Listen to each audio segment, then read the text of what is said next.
சிறகடிக்க ஆசை சீரியலோட upcoming episode என்னன்னு பார்க்கலாம். முத்து சவாரி முடிச்சுட்டு வீட்டுக்கு திரும்பி வந்த உடனே மீனாவை புகழ்ந்து பேசுனது மட்டும் இல்லாம, மீனா எவ்வளோ பெரிய சாதனை செஞ்சிருக்கா தெரியுமா அப்படின்னு நடந்த எல்லாத்தையும் சொல்ல, இங்க அண்ணாமலை மட்டும் இல்லாம வீட்டில் உள்ள எல்லாரும் மீனாவை ரொம்ப புகழ்ந்து பாராட்டி பேசுறாங்க. மீனா புத்திசாலி மட்டும் இல்ல, பெரிய திறமசாலியும் கூட அப்படின்ற மாதிரி பேச விஜயா பதில் பேசாம கோவத்துல உட்காந்துட்டு இருக்காங்க. உடனே இங்க முத்துவும் அண்ணாமலை கிட்ட, அப்பா இங்க பரசு மாமா 1,00,000 பணம் கேட்டாருல, நான் சவாரிக்கு போனப்ப என்ன அங்க சவாரிக்கு வந்தவங்க ரொம்ப புடிச்சு போச்சுன்னு சொல்லி அவங்க சொன்னதை விட அதிகமா பணம் கொடுத்துருக்காங்கப்பா. எப்படியும் கல்யாண ஏற்பாடுக்கு பணம் மாமாவுக்கு தேவைப்படும்ல, இந்த பணத்தை எப்படியாவது பரசு மாமா கிட்ட கொடுத்துருங்கப்பா அப்படின்னு இங்க அண்ணாமலை கிட்ட பணத்தை கொடுத்துட்டு முத்துவும் மீனாவும் ரொம்ப சந்தோஷமா பேசி சிரிச்சிட்டு இருக்காங்க. இன்னொரு பக்கம் கல்யாண ஏற்பாடெல்லாம் நடந்துட்டு இருக்க பரசு வீடு தேடி வந்து மறுபடியும் அண்ணாமலை கிட்ட சொல்றாரு. அண்ணாமலை, நீ குடும்பமா இங்க பவானியோட கல்யாணத்துக்கு வந்துடணும். யாரும் வேலை இருக்குன்னு சொல்லி வராம இருந்துராதீங்கப்பா அப்படின்னு பரசு சொல்றாரு.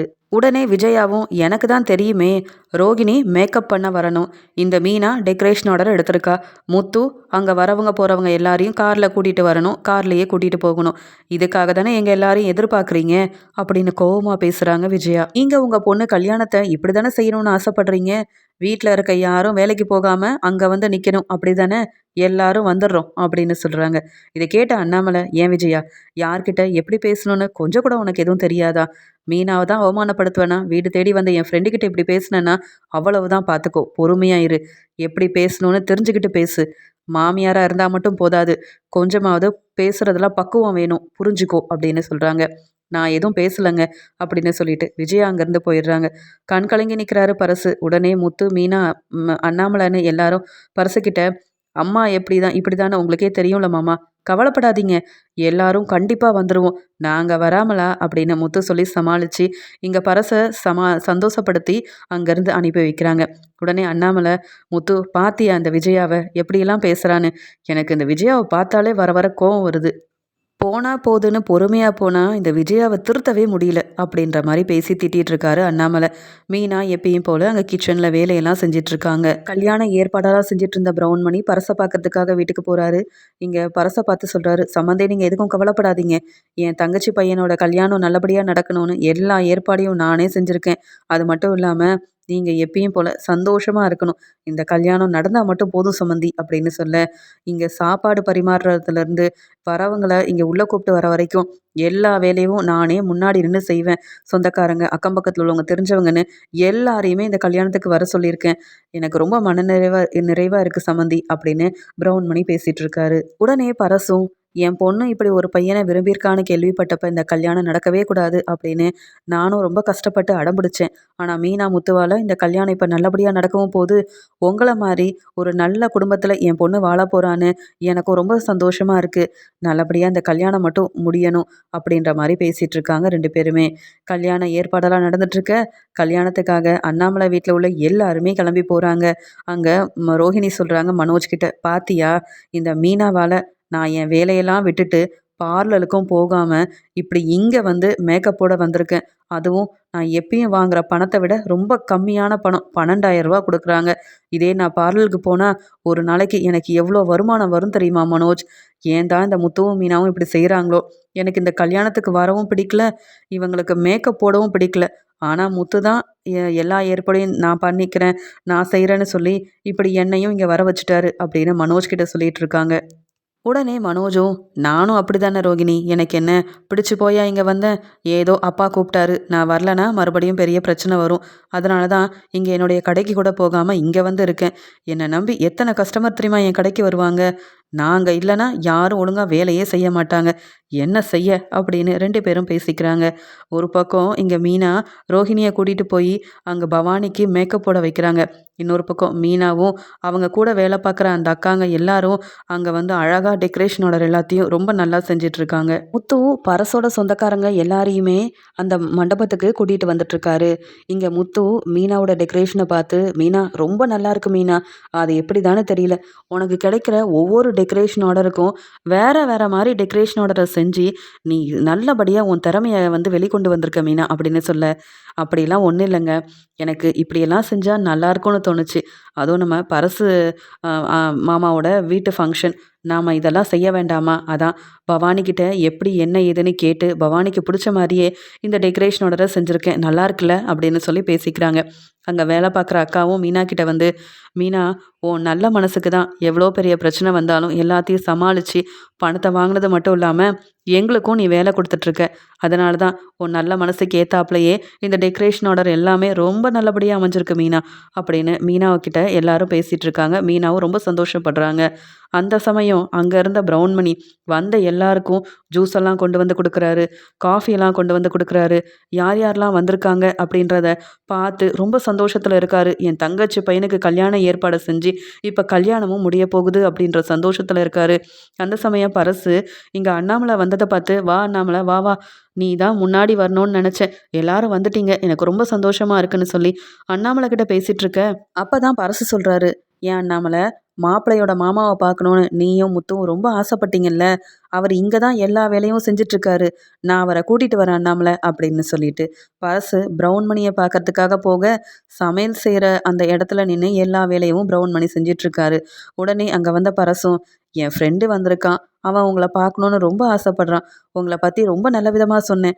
பவானியோட கல்யாணம் இப்ப நல்லபடியா நடக்குதுன்னா, மாப்பிள்ளையோட மாமா தான் காரணம். பவானிக்கு செய்ய வேண்டிய எல்லாத்தையும் இங்க மாப்பிள்ளையோட மாமா தான் செஞ்சாருன்னு உங்கள ரொம்ப புகழ்ந்து பேசியிருக்கேன். நீங்க வரீங்களா? என் ஃப்ரெண்ட பார்க்கலாம்" அப்படின்னு சொல்ல, "கண்டிப்பா வரேன் சம்மந்தி.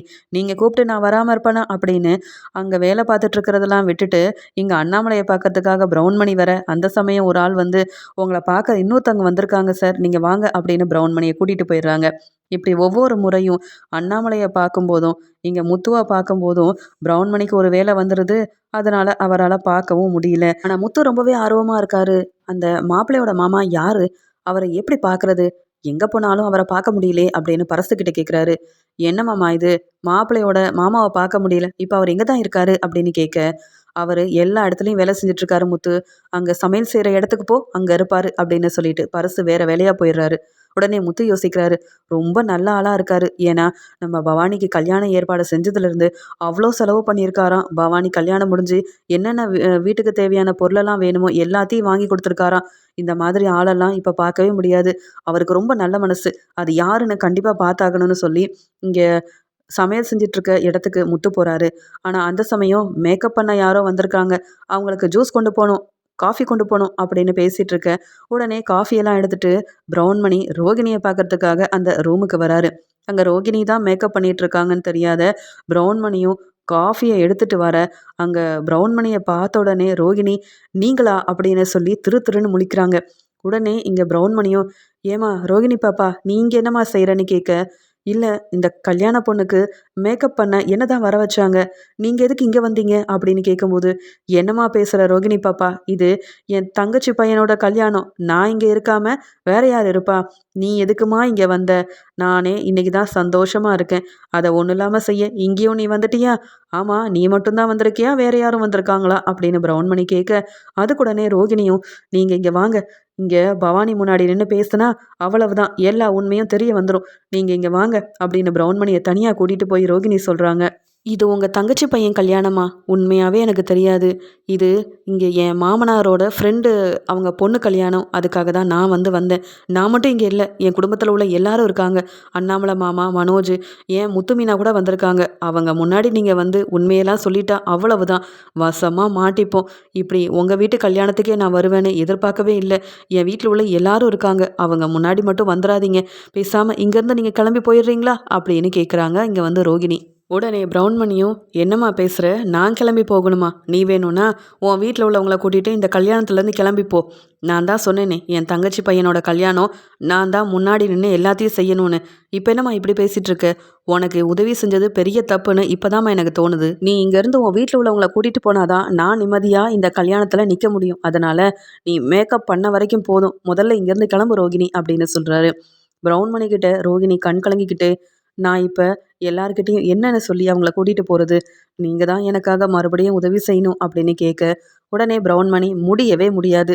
இத்தனை நாள் உங்களுக்கு உதவி செஞ்சதே தப்புன்னு நான் நல்லா புரிஞ்சுக்கிட்டேன். இதுல என்னால ஒண்ணும் செய்ய முடியாது. நான் இந்த கல்யாணத்த முன்னாடி நின்னு நடத்த தான் செய்வேன்.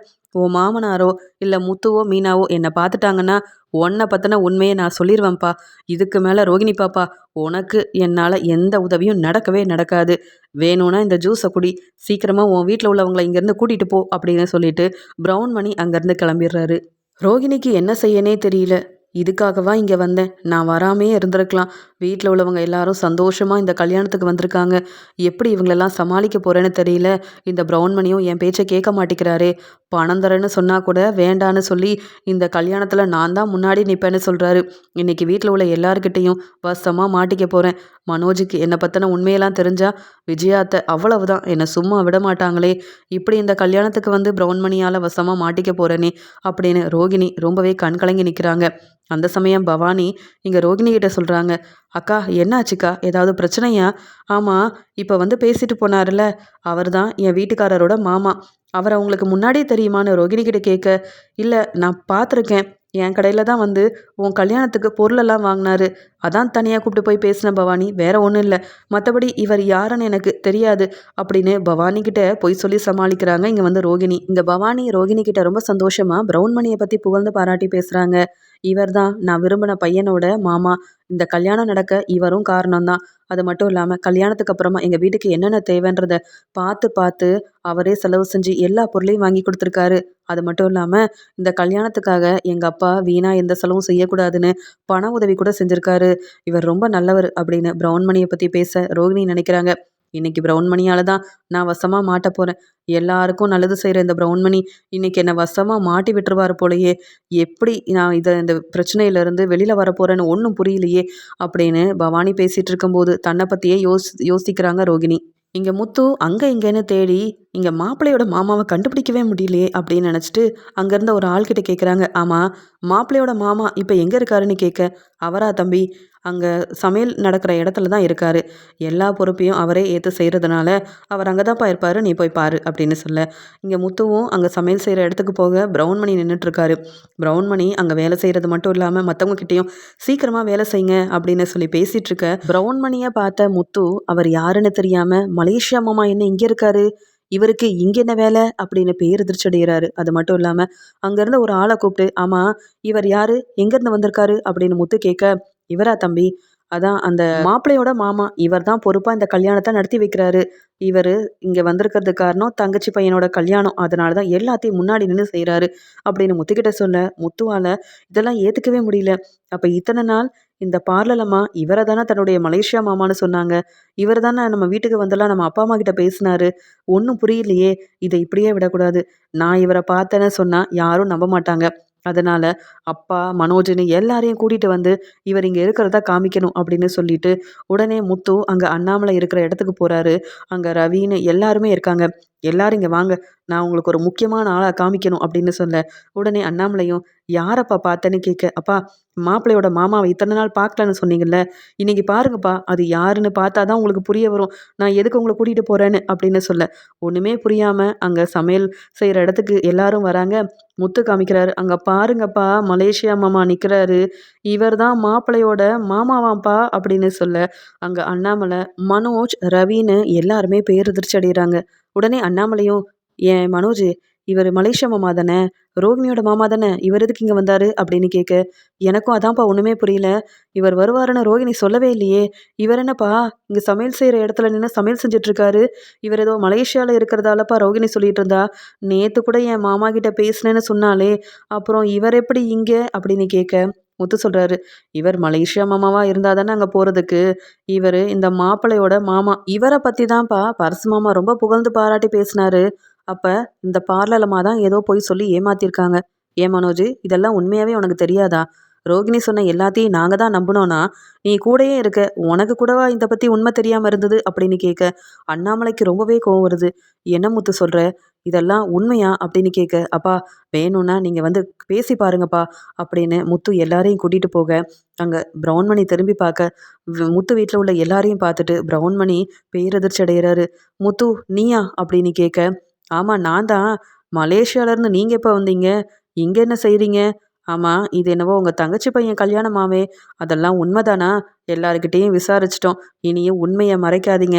அந்த ரோகிணி தான் பொய் சொல்லுதுன்னா, நீங்களாவது உண்மைய சொல்லுங்க. உண்மை என்னன்னு இன்னைக்கு எங்களுக்கு தெரிஞ்சே ஆகணும் அப்படின்னு முத்து ரொம்ப கோவமா பேசுறாரு. உடனே பிரவுன்மணியும் யார இந்த கல்யாணத்துல பார்க்கவே கூடாதுன்னு நினைச்சனோ, இப்படி ஏன் தங்கச்சி பையன் கல்யாணத்துல இவங்க எல்லாரும் குடும்பமா வந்து நின்னு உண்மைய சொல்லுன்னு கேட்குறாங்க. இதுக்கு மேலேயும் உண்மைய மறைச்சு அந்த ரோகிணி பாப்பாவுக்கு உதவி செஞ்சா நாம வசமா மாட்டிப்போம்.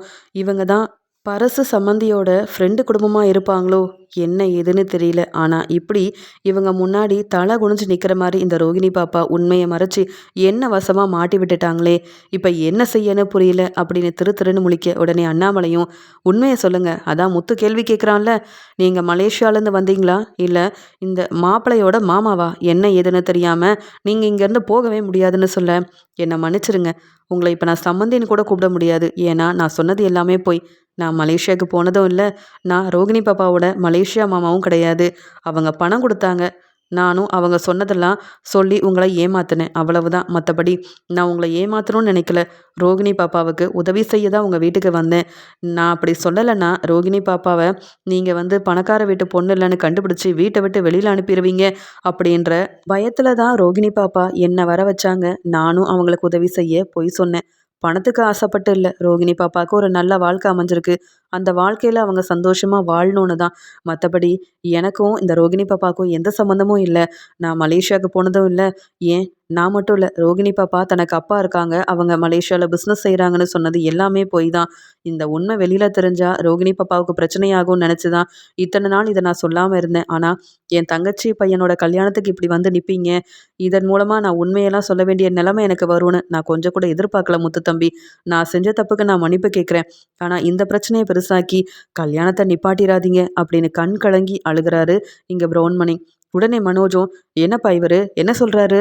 ஏதோ ரோகிணி பொய் சொல்ல வர வச்சாளாம், பணம் குடுத்தாளாம். இவரும் வந்து நடக்காத ஒண்ண இருக்கிற மாரி சொல்லிட்டு நம்மள ஏமாத்திட்டு போயிருக்காரு.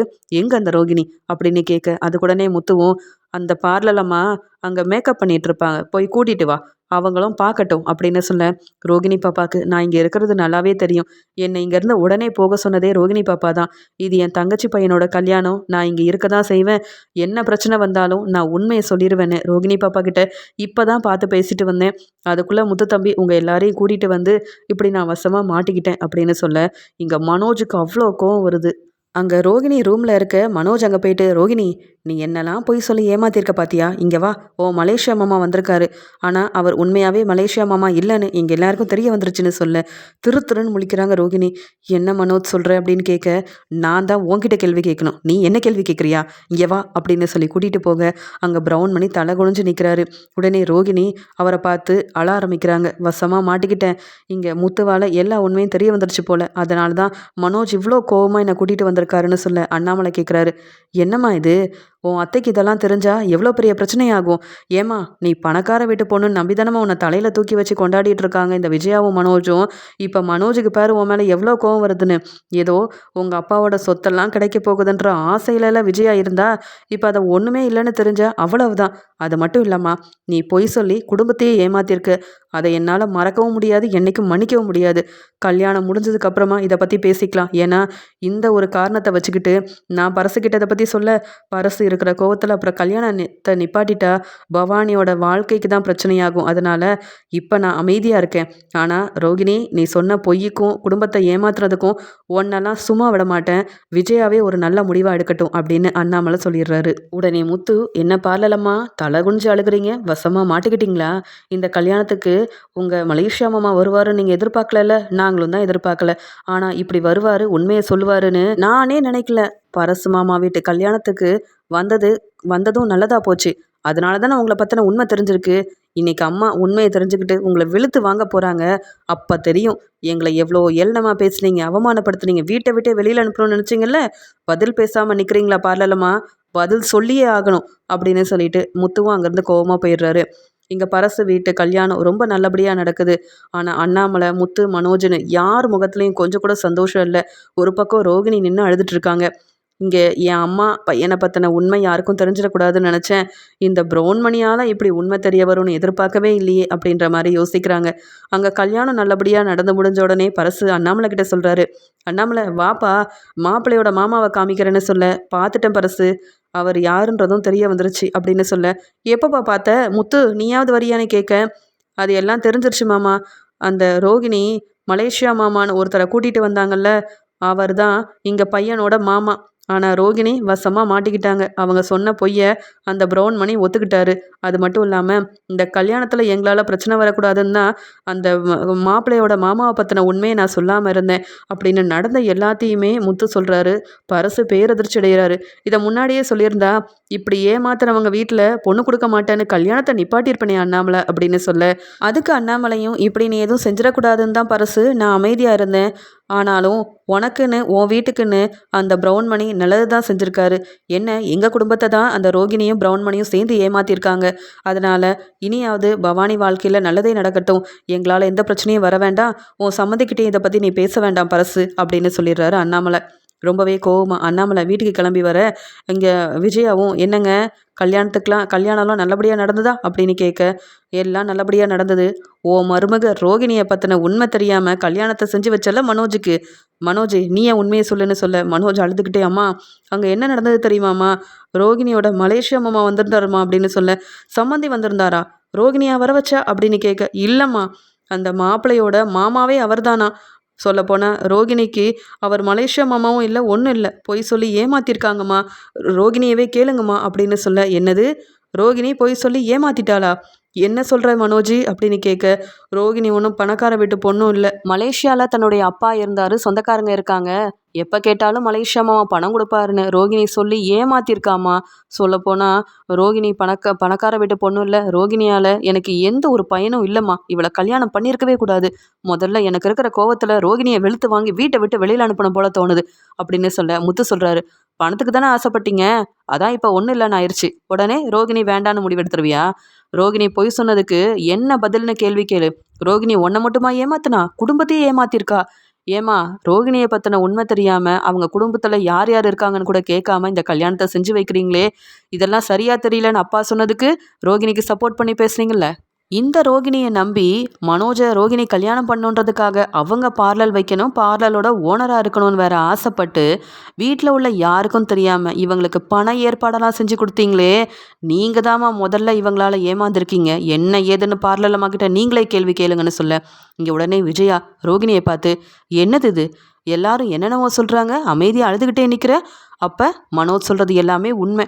உனக்கு நான் உதவி செய்யணும்னு நம்பி ஏமாந்து போயிருக்கேன், இதுதான் உன் லட்சணமா, அப்போ நீ பணக்கார வீட்டு பொண்ணும் இல்லை, மலேசியாவிலேருந்து உனக்கு யாருமே இல்லை, அப்பா இருக்காரு, சொத்தெல்லாம் கிடைக்க போகுதுன்னு சொன்னியே, அதெல்லாம் பொய் தானே அப்படின்னு பலார்னு கேள்வி கேட்டு கேட்டு வெளுத்து வாங்குறாங்க விஜயா. உடனே ரோகிணியும், இல்லை ஆண்டி உங்களை ஏமாத்தணும்னு நினைக்கல, பொய் சொல்லணும்னு நினைக்கல, மனோஜை கல்யாணம் பண்ணிக்கணும்னு ஆசைப்பட்டேன், அதனால தான் இப்படி சொல்லிட்டேன், என்னை மன்னிச்சிருங்கன்னு சொல்ல, மன்னிப்பா, நான் ஒன்றை மன்னிக்கணுமா, என் பையன் வாழ்க்கையவே ஒன்றும் இல்லாமல் செஞ்சுட்டு ஏதோ ஒரு ஆளை கூட்டிகிட்டு வந்து இவர் தான் என் மலேசியா மாமான்னு சொல்லி நம்ப வச்சியே, பணம் கொடுத்து கூட்டிகிட்டு வந்த ஆளெல்லாம் உன் மலேசியா மாமாவா, இப்படி நாங்கள் ஏமாந்து போகிறதுனால என்ன வேணாலும் செய்யலாம், என்ன வேணாலும் சொல்லலாம் நினச்சியா, நான் யார் தெரியுமா, விஜயா, இப்படி நம்பி ஏமாந்துருக்கேன்னா உன்னை எப்படி நான் சும்மா விடுவேன் அப்படின்னு, நீ இந்த வீட்டோட மருமகளாக இருக்க உனக்கு தகுதியும் இல்லை, உரிமையும் இல்லை, வெளியில் போ முதல்ல, மனோஜ் நீ உன் கூட வாழ மாட்டான், மனோஜ் இந்த ரோகிணியை முதல்ல நீ டிவோர்ஸ் பண்ணிடு, அது மட்டும் இல்லை உண்மையாகவே பணக்கார வீட்டு பொண்ணாக பார்த்து உனக்கு கல்யாணம் பண்ணி வைக்கிறேன், என்ன மட்டும் இல்லை இந்த குடும்பத்தையே ஏமாத்தின ரோகிணி இனி இந்த வீட்டில் இருக்கவே கூடாதுன்னு சொல்ல, ரோகிணி இதெல்லாம் கேட்டு பேரதிர்ச்சி அடைகிறாங்க, அழ ஆரம்பிக்கிறாங்க, மன்னிப்பு கேட்குறாங்க, எல்லார்கிட்டையும் மன்னிப்பு கேட்குறாங்க, முத்து சொல்லுங்க முத்து, நான் ஒரு நல்ல மருமகன்னு இவங்களுக்கு புரிய வைங்க முத்து, மீனா சொல்லுங்க மீனா அப்படின்னு அழுகிறாங்க.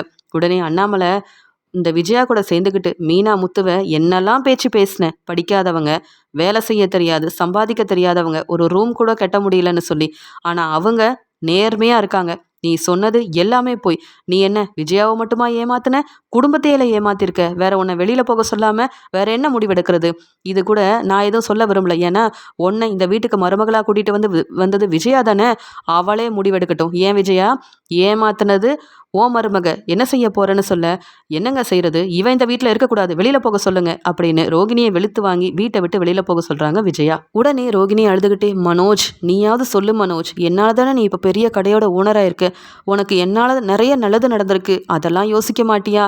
நான் பணக்கார வீட்டு பொண்ணு இல்லைன்னா இப்ப என்ன, நானும் தான் இப்ப நிறைய சம்பாதிக்கிறேன், நான் இனி பொய் சொல்ல மாட்டேன், உன் கூட வாழணும்னு ஆசைப்படுறேன் அப்படின்னு சொல்ல, போதும் ரோகிணி போதும், இனியும் உன்னை நம்புனா நான் எங்க அம்மா மாதிரி ஏமாந்து நிக்கணும், இப்படி என் வாழ்க்கையை ஒன்றும் இல்லாமல் செஞ்ச நீ எனக்கு இனி வேண்டவே வேண்டாம், அம்மா எடுத்த முடிவு தான் சரி, முதல்ல இந்த வீட்டை விட்டு வெளியில போ, நான் நிம்மதியா இருக்கணும், ஏதோ ஒன்னால தான் நான் கடையோட ஓனரா இருக்குன்னு சொன்னேன், அது என் அப்பாவோட பணம், மறுபடியும் இப்படி ஏதாவது சொன்னேன் அவ்வளவுதான் அப்படின்னு மனோஜும் திட்டுறாரு.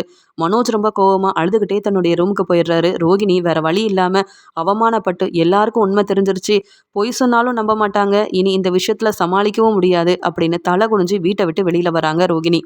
உடனே இங்க முத்துவும், மீனா நான் சொன்ன மாதிரியே நடந்துருச்சு பாத்தியா, ஏதோ உண்மை இந்த பார்லர்லமா மறைக்கிறாங்கன்னு சொன்னேன், அதே மாதிரி இன்னைக்கு பரசு மாமா வீட்டு இந்த கல்யாண ஃபங்க்ஷன்ல வசமா மாட்டிக்கிட்டாங்க. அது மட்டும் இல்லாம முத்து விஜயா கிட்ட கேள்வி கேட்கிறாரு, ஏமா உங்க பணக்கார மருமக ரோகிணியை நம்பி சொத்தெல்லாம் வரப்போகுதுன்னு ஆசைப்பட்டு அவமானப்பட்டு நிக்கிறீங்களா, உங்களுக்கெல்லாம் இதுவும் வேணும் இன்னமும் வேணும், வா மீனான்னு சொல்லிட்டு முத்து மீனாவை கூட்டிட்டு போக தலை குனிஞ்சி அழுதுகிட்டே நிக்கிறாங்க விஜயா. உடனே அண்ணாமலை, விஜயா பாத்தியா இந்த ரோகிணி மூலமா பணம் கிடைக்க போதுன்னு நினைச்சு, ஆனா இப்ப ரோகிணியால அவமானப்பட்டு தலை குனிஞ்சு நிக்கிற, இனியாவது மீனா முத்துவோட அருமையை புரிஞ்சுக்கோ, பணம் தான் முக்கியம்னு என்னைக்கும் நினைக்காதுன்னு சொல்லிட்டு போறாரு அண்ணாமலை.